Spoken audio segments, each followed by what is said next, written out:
कभी सोचा है, कुछ लोग होते हैं जो हर मुश्किल से मुश्किल बाजी जीत जाते हैं। लगता है जैसे हारना तो उनके लिए बना ही नहीं है। आज हम ठीक उसी मैकियावेलियन रणनीति को समझने वाले हैं। वो रणनीति जो सदियों से शक्तिशाली लोगों का हथियार रही है और यकीन मानिए आज भी उतनी ही असरदार है। कोई भी बहस कैसे जीती जाए, ये सवाल हम सब ने कभी ना कभी खुद से जरूर पूछा है ना? चाहे वो ऑफिस की कोई मीटिंग हो, घर में किसी बात पर नोक-झोंक हो या दोस्तों के साथ कोई गर्मा गर्म बहस, जीतने की इच्छा तो भाई हम सब में होती है। लेकिन क्या हो अगर मैं ये कहूं कि ये सवाल ही गलत है? क्या हो अगर जीतने का असली राज तर्कों में नहीं बल्कि इंसान के दिमाग की गहराइयों में छिपा हो? आप देखिए, बहस जीतना कोई मैथ का फॉर्मूला नहीं है। ये तो इंसान को समझने की एक कला है। और इस समझ की नींव टिकी है मैकियावेली के एक बहुत ही बुनियादी सिद्धांत पर। इंसान कभी नहीं बदलता। हाँ, तकनीक बदल जाएगी, समाज बदल जाएगा, लेकिन इंसान का जो मूल स्वभाव है वो पिछले 2000 सालों से जैसा था वैसा ही है और वैसा ही रहेगा। जरा इस टाइमलाइन पे नजर डालिए। रोमन सेनेट में सत्ता के लिए होने वाली साजिशें, मैकियावेली के दरबार की कूटनीति और फिर आज का मॉडर्न ऑफिस पॉलिटिक्स या सोशल मीडिया की लड़ाइयां। सोचकर बताइए बदला क्या है? कुछ नहीं, सिर्फ स्टेज बदल गया है और कपड़े बदल गए हैं। इंसान के अंदर का वो डर, वो लालच, वो अहंकार, वो आज भी ठीक वैसे ही काम कर रहा है। तो सवाल उठता है, इस इंसानी स्वभाव का हमारी बहसों से क्या लेना देना है? बहुत कुछ। क्योंकि यही वो चाबी है जिससे हमें पता चलता है कि कोई भी बहस असल में सच और झूठ की लड़ाई होती ही नहीं है। ये तो अहंकार और पहचान की लड़ाई है। और यहीं पर वो चाबी छिपी है जो हर ताला खोल सकती है। देखिए, जब कोई हमसे बहस करता है तो वो अपने फैक्ट्स को नहीं बचा रहा होता, वो तो अपने अहंकार को, अपनी इमेज को बचा रहा होता है। उसके लिए हारने का मतलब है खुद को गलत मानना, और ये एक खतरनाक सोच को जन्म देता है। अगर मैं इस एक बात में गलत हूं तो क्या पता मैं और कितनी बातों में गलत हूं। ये डर इतना गहरा होता है कि इंसान सच सुनने से भी इनकार कर देता है। साइकोलॉजी का एक बड़ा ही मजेदार सच है। हम सबको लगता है कि हम बड़े लॉजिकल हैं, तर्क से फैसले लेते हैं, पर सच तो ये है कि हम पहले अपनी भावनाओं से, अपने इमोशन से फैसला ले चुके होते हैं और फिर उस फैसले को सही साबित करने के लिए लॉजिक और तर्क ढूंढते फिरते हैं। तो बहस में सामने वाला तर्कों से नहीं, अपनी भावनाओं से बंधा हुआ है। तो ठीक है, अगर सारा खेल इमोशंस का है तो वो कौन सी इंसानी कमजोरियां हैं जिन्हें समझना जरूरी है? पर रुकिए, इन्हें कमजोरी मत कहिए। ये वो लीवर्स हैं, वो बटन हैं जिन्हें अगर ठीक से समझ लिया जाए तो किसी के भी व्यवहार को सिर्फ समझा ही नहीं बल्कि प्रभावित भी किया जा सकता है। ये हैं वो 5 अचूक लीवर्स। पहला है अहम, मतलब अपनी इमेज बचाने की जिद। दूसरा डर, गलत साबित होने और अकेले पड़ जाने का डर। तीसरा आराम, क्योंकि सोचना एक मेहनत का काम है और लोग शॉर्टकट पसंद करते हैं।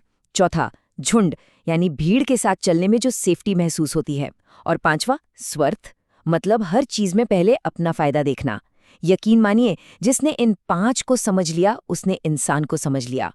और यहीं पर शब्दों की ताकत काम आती है। देखिए, आप किसी को डरपोक भी कह सकते हैं और सावधान या सतर्क भी। आप किसी को जिद्दी भी कह सकते हैं और अपने उसूलों का पक्का भी। है ना? बात तो एक ही है, फैक्ट नहीं बदला, बस लेबल बदल गया। और किसी भी बहस में जीतता वही है जिसका लगाया हुआ लेबल ज्यादा पावरफुल होता है। इस एक बात को हमेशा गांठ बांध लीजिए, गुस्सा कमजोरी का नक्शा होता है। जब भी कोई इंसान बहस में भड़क जाए, गुस्सा हो जाए, तो वो असल में आपको एक मैप दे रहा है अपनी सबसे बड़ी कमजोरी का। वो बता रहा है कि उससे सबसे ज्यादा डर किस बात से लगता है।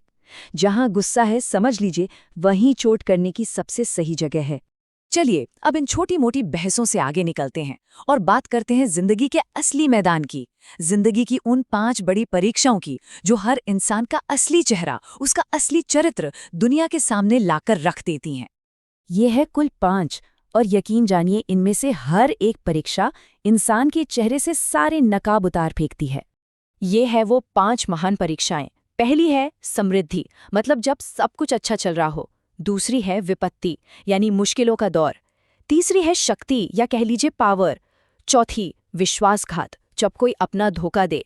और 5वीं जो शायद सबसे बड़ी परीक्षा है, वो है समय।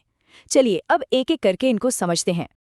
अक्सर हम सोचते हैं कि असली परीक्षा तो मुश्किल वक्त में होती है, पर ये आधा सच है। असल में सबसे बड़ी और सबसे खतरनाक परीक्षा है समृद्धि की।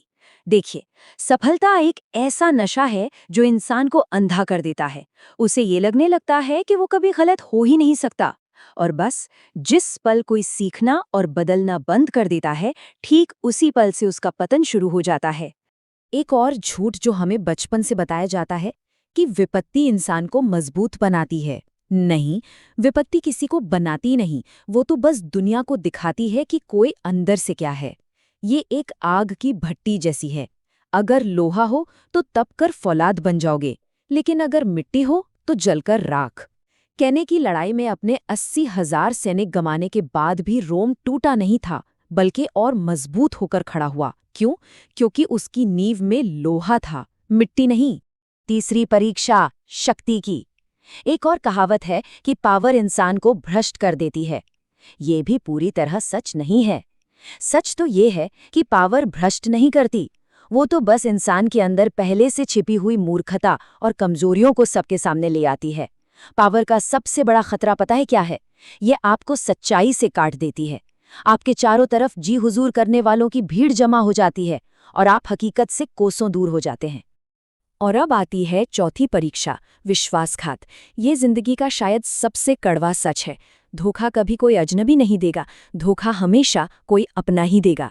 इसलिए सवाल ये नहीं है कि धोखा मिलेगा या नहीं, सवाल तो बस ये है कि कब और किससे।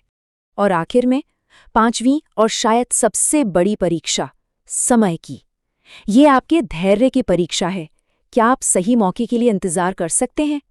ये आपके बदलने की क्षमता की परीक्षा है। क्या आप वक्त के साथ बदल सकते हैं या अपनी पुरानी कामयाबी से ही चिपके रहेंगे? और ये बहुत अजीब बात है, लेकिन अक्सर जिस एक खूबी ने किसी को कामयाब बनाया होता है, वही उसके पतन का कारण भी बन जाती है, क्योंकि वो उसे छोड़ ही नहीं पाता। तो इन सब बातों का निचोड़ क्या है? आखिर में सारी कहानी एक सीधे से चुनाव पर आकर रुक जाती है। आपको बहस जीतनी है या इंसान को जीतना है? जरा सोचिए इस बारे में। जब आप कोई बहस जीतते हैं तो आपको एक पल की खुशी तो मिलती है, लेकिन आप अनजाने में एक छिपा हुआ दुश्मन भी बना लेते हैं। पर जब आप किसी इंसान का दिल जीतते हैं तो आप भविष्य के लिए एक सहयोगी तैयार करते हैं। एक रास्ता आपको अकेला करता है, दूसरा आपको मजबूत। तो खेल के नियम अब आपके सामने हैं। चुनाव भी आपका है।